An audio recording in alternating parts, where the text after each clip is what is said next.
Hello, എല്ലാവർക്കും നമസ്കാരം. ഇന്ന് ഞാൻ രാവിലെ കാപ്പിക്ക് ഉണ്ടാക്കുന്നത് ഇടിയപ്പവും മുട്ടക്കറിയാണ്. ഇതാ 4 മുട്ട പുഴുങ്ങി വെച്ചിട്ടുണ്ട്. അതിന് വേണ്ടി സവാള ഉള്ളി 2 എണ്ണം, പച്ചമുളക് 3 എണ്ണം, കരിവേപ്പില,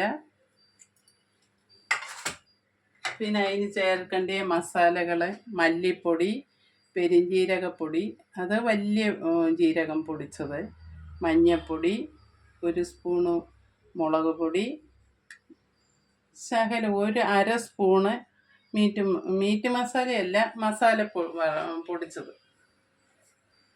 നമുക്ക് പോകാം, മുട്ടക്കറി ഉണ്ടാക്കാം.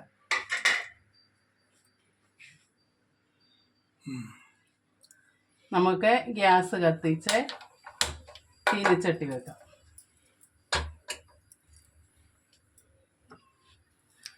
ഇത് നമ്മുടെ തവിടെണ്ണയാണേ. ഇത് നമുക്ക് നല്ല ടേസ്റ്റാണ്. ഇതിനകത്ത് ഉണ്ടാക്കിയാൽ നമുക്ക് പ്രഷർ ഉണ്ടാകത്തില്ല, കൊളസ്ട്രോൾ ഒന്നും ഉണ്ടാകത്തില്ല. നല്ല തവിടെണ്ണയാണ്, ഞാൻ സ്ഥിരമായിട്ട് ഉപയോഗിക്കാറുണ്ട്.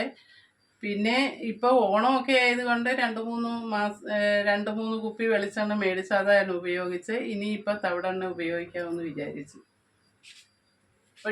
എണ്ണ ഒഴിക്കാം. ഒരു 3 സ്പൂൺ എണ്ണ ഒഴിക്കാം. കടുകിടാം.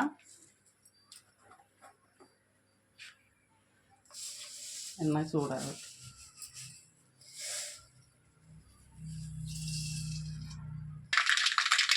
ഇത് RCMൻ്റെ തവിടെണ്ണയാണ്, നല്ല തവിടെണ്ണയാണ്. അപ്പോൾ കടുക് പൊട്ടി നമുക്ക് സവാള ഇടാം.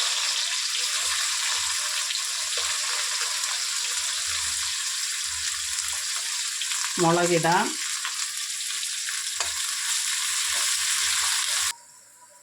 ഉള്ളി വഴണ്ടു, കരിവേപ്പില ചേർത്തു.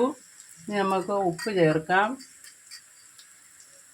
കുറച്ച് ഉപ്പ് ചേർത്താൽ മതി.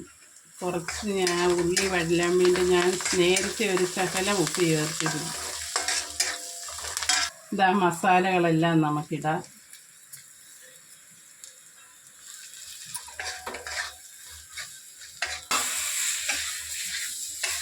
മസാലയ്ക്കകത്ത് കിടന്ന് ഒന്ന് വഴണ്ടിയിട്ട് നമുക്ക് ആവശ്യത്തിനുള്ള വെള്ളം ഒഴിക്കാം. വെള്ളം ഏറെ വേണ്ടിയവർക്ക് ഏറെ ഒഴിക്കാം. ഞങ്ങൾക്ക് കുറച്ച് മതി കൊണ്ട് കുറച്ച് വെള്ളം ഒഴിക്കുന്നുള്ളൂ. ഇതാ വെള്ളം ഒഴിക്കും.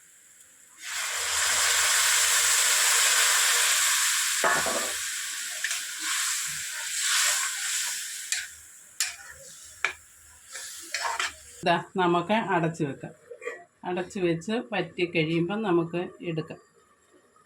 ഇടിയപ്പം ഉണ്ടാക്കാൻ തേങ്ങ ഇടുകയാണ്.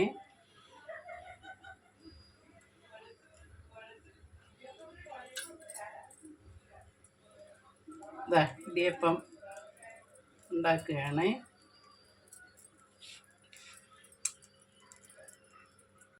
നമ്മുടെ മുട്ടക്കറി റെഡിയായി. നമുക്കിനി മുട്ടക്കറി വാങ്ങി വെക്കാം.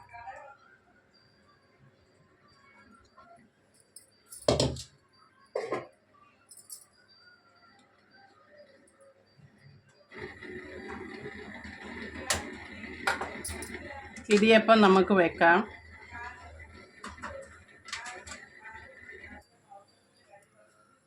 തേങ്ങ ഇടാം.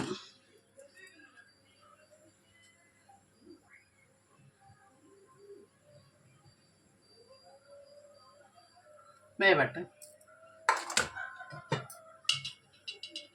ഇടിയപ്പം നമ്മുടെ റെഡിയായി. നമുക്കൊന്ന് നോക്കാം. ഇതാ ഇടിയപ്പം റെഡിയായി. ഇതാ നമ്മുടെ ഇടിയപ്പം റെഡിയായി.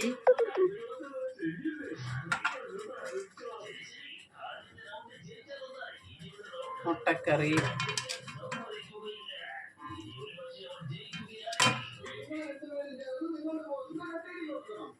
ഞങ്ങൾക്ക് ഇവിടെ ഒരുപാട് ഇതിൻ്റെ ചാറ് വേണ്ടാത്തത് കൊണ്ടാണ് ഞാനിത് കുറുക്കി വെച്ചത്. നമുക്കെല്ലാവർക്കും കഴിക്കാം. ഓടി വായോ, എല്ലാവർക്കും കാപ്പി കുടിക്കാം. ഇടിയപ്പവും മുട്ടക്കറിയും കഴിക്കാം.